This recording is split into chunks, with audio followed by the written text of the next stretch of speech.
Hello students, welcome to my channel short and classes with Renu.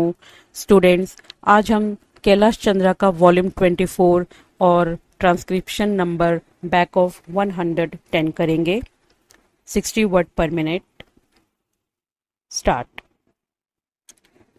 But after independence the situation became rather different.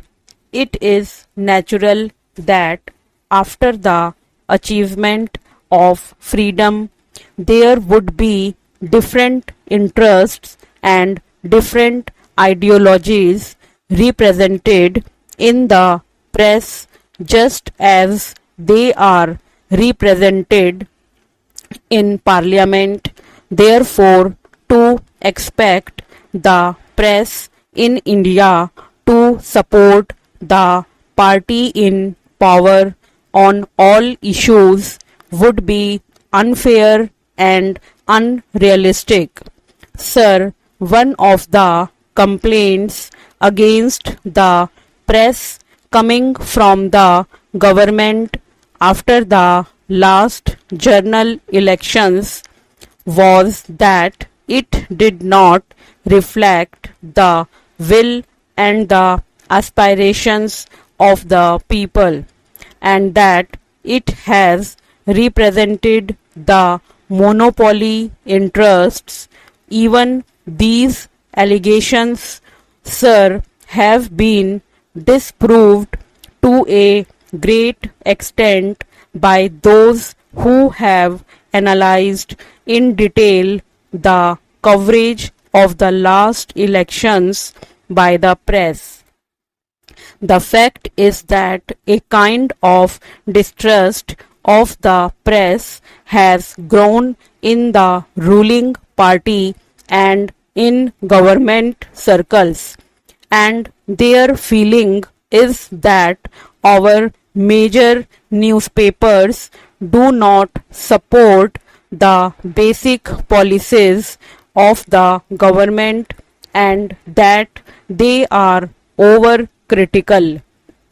Sir, I would like to say this: if the charge against the press is that they are dependent to a great extent on big business and that they are out of touch with the vast masses of the people, there is some truth in it.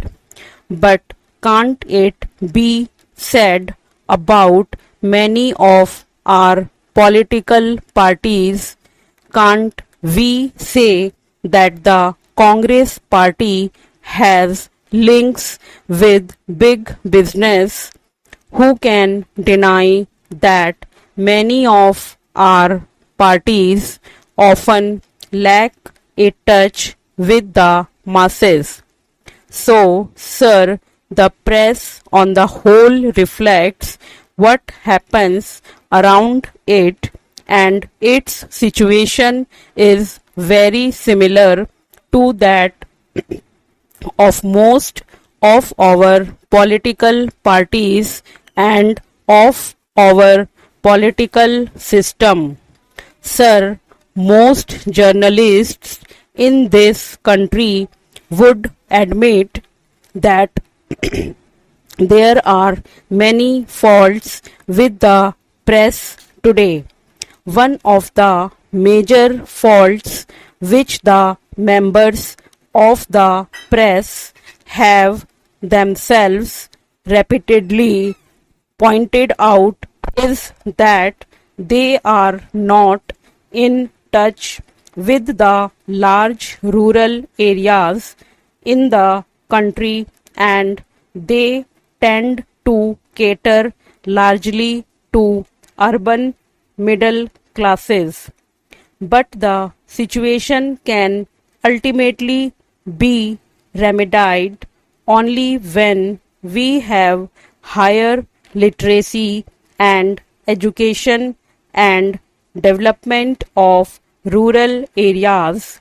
Again, it must be conceded that the freedom of the press today is inhibited by the fact that it is run by large business houses and commercial and other interests, often impinge on the freedom and integrity of the editor and the journalists who work with him.